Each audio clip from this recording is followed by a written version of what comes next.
Imagine standing at a precipice, peering into an abyss of uncertainty, and realizing that no amount of reason can guarantee what lies beyond. This is the existential predicament Søren Kierkegaard dramatizes in Either Or, 1843, and Fear and Trembling, 1843. For Kierkegaard, the modern age's reliance on abstract reason leaves us spiritually paralyzed, unable to commit fully to any path. His solution? A passionate, irrational leap of faith.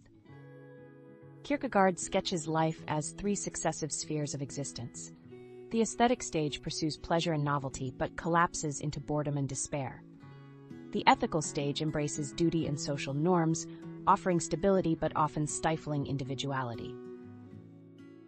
Beyond both lies the religious stage, where one surrenders to a personal relationship with the divine, an inward commitment that transcends universal ethics and engages the whole self.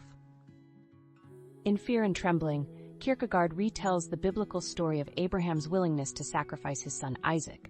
To rational minds, Abraham's act is monstrous, an offense against universal morality. Yet for Kierkegaard, only in such a teleological suspension of the ethical can one demonstrate absolute faith. Abraham leaps beyond reason and ethics into a direct singular relation with God. This paradox highlights the existential tension. Genuine faith cannot be systematized. It demands subjective passion and willingness to risk everything. Kierkegaard coins angst to describe the dizziness of freedom, the vertigo we feel recognizing that we are free to choose, yet unmoored by the absence of objective guideposts. Angst is not pathological, but an essential human condition. It awakens us to the gravity of our choices and the necessity of authentic commitment.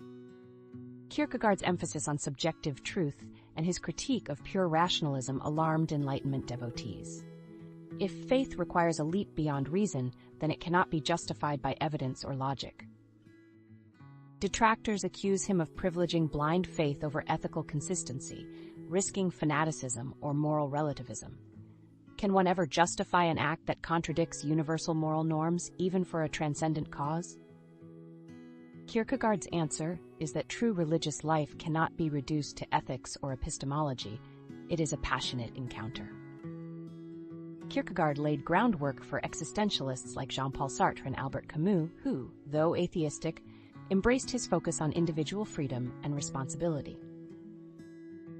Today, his insights inform debates on authenticity, mental health, and the limits of secular ethics. Therapists draw on existential analysis to help clients confront angst and craft meaningful commitments.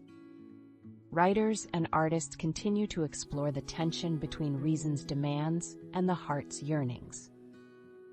Søren Kierkegaard invites us to recognize the profound challenge of being human, to choose, to commit, and to risk despair in pursuit of authentic selfhood or transcendence. Whether or not you share his religious faith, his diagnosis of alienation and his prescription of passionate choice continue to provoke and inspire. His demand remains: will you stand at the edge of reason and leap into the unknown?